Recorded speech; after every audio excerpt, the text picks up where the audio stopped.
Here with the Tribal Chief. What's good, Mr. Bozy? Same old. Putting that work in, man. Getting these guys right for these fights coming up. Okay. What you got coming up? Well, I got a Mack Truck fighting Saturday. After Mack Truck, you got Carlos coming up in June the 10th. Oh, that's a big card. Yeah, then I got a fight coming up in July with Boots. And I got Ishmael Muhammad on that card too, so. Yeah, I'm real high on Ishmael Muhammad. Oh yeah, well, I trained him from the mud, man. Yeah, since how old? This was little, man. I'll show you the pictures after we get finished doing what we're doing. Okay. Yeah. Devin Haney, Vasyl Lomachenko. Right. Kind of controversial. You got Right. people saying Devin won. You got people saying Loma won. You got people calling it a robbery. Right. How did you say this, Bozy? I don't see it as a robbery. It was a good, close fight. But I gave the edge to Loma. Because Loma punches was cleaner. His shots was cleaner shots. You know what I mean? And he knocked Devin head back a couple times. And also he hurt Devin. Yes. Now, in rounds 10 or 11, it got kind of dark for Devin. It looked like that Loma could possibly stop him. But he seemed like he took his foot off in the gas in the 12th. Yes, sir. Like, was that the deciding factor in the judges' minds of the fight? I don't know. See, I understand about a lot of these judges that's doing the judges, though. You know what I mean? I don't know what they be saying. See, a lot of judges be probably reading a paper or something, wasn't paying attention to the fight. That's what I look at. You know what I mean? But, the fight was close. It was a good fight. You know what I mean? You know, and I thought no more edge. You know what I mean? Dev was doing good from the beginning and sticking. He should have stayed to the body more. You know what I mean? But that's where I saw it. You know what I mean? He seems like he's not fully comfortable fighting the inside when Loma turns the angles and was throwing punches. Right. He looked kind of uncomfortable, like just putting his hands up. Yeah. Is that something that he needs to work on in the gym? Yeah, he needs to work on it. But what Dev was doing right, he was turning with him when he's supposed to turn, but he wasn't firing off the turn. You know what I mean? That's what he should have been doing. You turn with a guy like that that's doing them little pivots and stuff. He go that way, you turn that same way, and when you turn, you throw the shot right off the turn. Were you surprised that Loma took Devin's jab away? No one was experienced, man. He didn't have 300 something amateur fights and only one loss, and then he won the title at how many fights? You know what I mean? The guy's experienced. 3. Yeah, he's an experienced fighter. You know what I mean? And I always explain to a lot of my fighters and a lot of people that a moving target is hard to hit. You know what I mean? And he used angles. He used angles beautiful, man. You know what I mean? You know, like you can't take nothing away from Dev either. Devin is a good fighter, a great fighter, matter of fact. You know what I mean? But that's where I saw it. You know what I mean? Does that fight need to happen next? The rematch? Does it happen next? Yeah. If that was in the contract, you know what I mean? But I wouldn't fight him again. I wouldn't fight him again if I just won. You know what I mean? I just look for the next opportunity. You know what I mean? To make that money. Now there's 2 elite southpaws. Loma's an elite southpaw, but there's 2 others. Right. Gervonta Tank Davis and Shakur Stevenson. Shakur, yeah. Devin had fought Jojo Diaz before, but Vasyl Lomachenko 3-division world champ.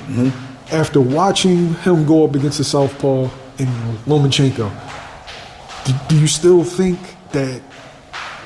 Well, not do you still think. How does he fare against Gervonta Davis and Shakur Stevenson? I think he have a problem with both of them. They have a problem with both of them guys, man. And they good southpaws, and mainly Shakur, because Shakur, he knows his distance. He sets his punches up beautifully, and he don't hardly get touched.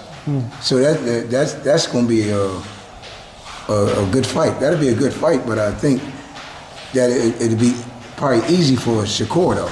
You know what I mean? Because you see the way he fight, his range, got perfect range, and then he start fighting inside now too, and still ain't hardly getting hit, getting touched. Now he fight Tank. He got to worry about Tank punching power, and Tank also is a good fighter, and he can box. And Tank set traps. People understand. They don't watch him. They don't understand what he do. I watch him, and I've been in the game a long time. He has set traps and set you up, and you think you got him. He might let you touch him and hit him with a couple of shots. But with something coming back after that, and you got to be prepared for that. And I don't think Devin can take that power. I don't think he can take his punching power once you get hit. He's already a big 35.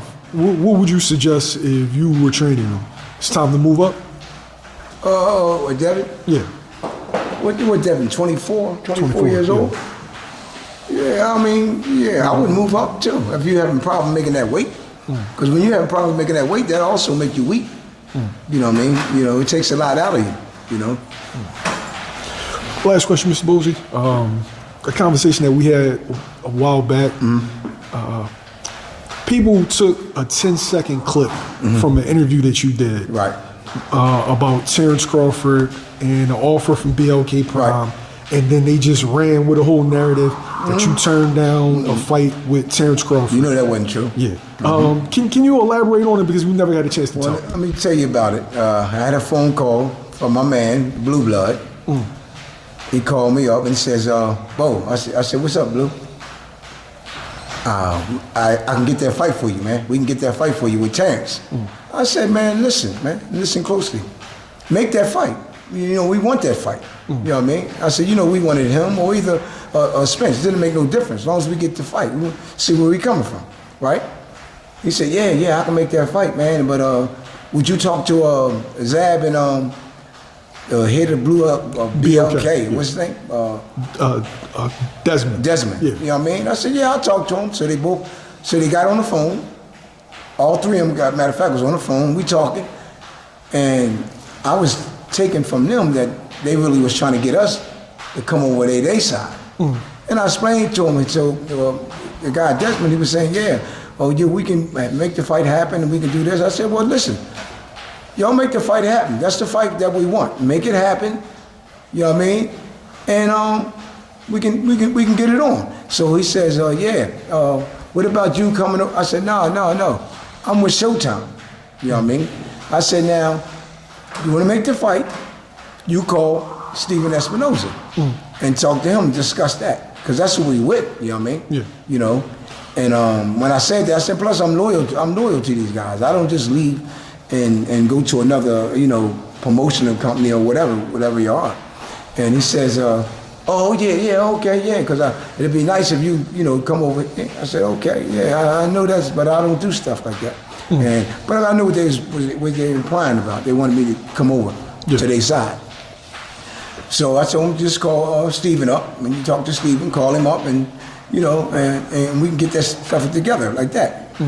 And he said, we'll call him, and we'll get everything together, and we'll talk later on, right? So that was it. So I called Steven up.